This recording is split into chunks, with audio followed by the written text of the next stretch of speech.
Bitcoin price action charts. We asked Randall from Crypto Love which charts are his favorites for predicting the price of Bitcoin, and here's what we found out. What off-chart resources do you use when you're coming up with your summarizations on price action?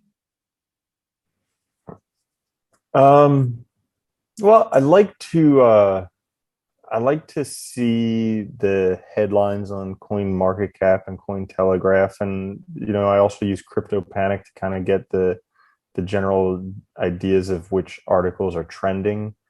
I like looking at there's a Twitter account, I think it's Coin98 Analytics, that takes a look at a lot of the trending cryptocurrencies and things like that. Because I'd love to be able to get like an overall market picture. And I think that's the downside of being a human, is that we see everything subjectively. So like I can only see it how I see it. And especially with NFTs and things like that. Like I look at NFTs and I'm like, why? But I oftentimes wonder like what it would be like to see it with new eyes. Like I remember what it was like to see crypto with new eyes. Like I remember looking at everything and everything was like, oh my goodness, this is the opportunity of a lifetime. Whereas now I have the eyes of someone who's been in it for 4 years and who has ridden out a long bear market. And, so I know what that's like. And, yeah, but I think the general idea for me is just to try and get as big of a picture as possible, because the more you can kind of understand the general trends and where the money is moving, the better. I think in general, all ships rise together. So like everything is going to go up together, some things faster than others, and then everything's going to go down together. I don't think that we'll go down as far this cycle as we've gone down previous cycles, because we have really big hodlers this time, where I like in the institutions where I don't think we had those before.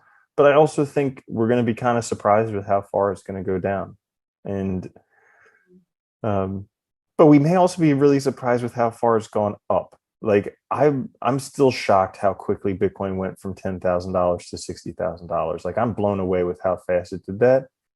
But I also personally haven't felt that same feeling that I felt when Bitcoin went from like $4,000 to $20,000. Like that was just like, I mean, I can't explain the feeling, but it was just like, oh my goodness, this is it. It's going to happen. And I haven't had that feeling yet. So I'm waiting for that feeling. And then I'll be like, okay, now we're near the top. You might be too seasoned and jaded to get that feeling. You'll have to. It's possible. It's possible. Yeah. If you've enjoyed this video, don't forget to give us a blue thumbs up, hit the subscribe button, click the notification bell, and select all so you'll receive notifications when we upload new videos. Thank you to those of you who've made donations to our channel. All donations received go to support infrastructure projects we do here in our conscious community in Costa Rica. They help provide additional jobs and wonderful infrastructure that helps bring in more tourists to this region. So your contributions do make a really big difference to the people in this area. We also run an advanced mastermind group of volunteers who help us research different scenarios for the price action of Bitcoin. We meet weekly. We discuss things that we might want to dive back into the charts and research, and we help each other and discuss those scenarios. In future, we will be playing additional videos on scenarios that can affect the price of Bitcoin, and many of the things that mastermind comes up with will become videos on this channel. So if you would like to join that mastermind, please feel free to reach out. We'd love to have more people involved. The more people there are, the less work it is for any one of us, and the more solid all of our trading becomes. Thanks for watching Conscious Crypto, and until next time, trade consciously.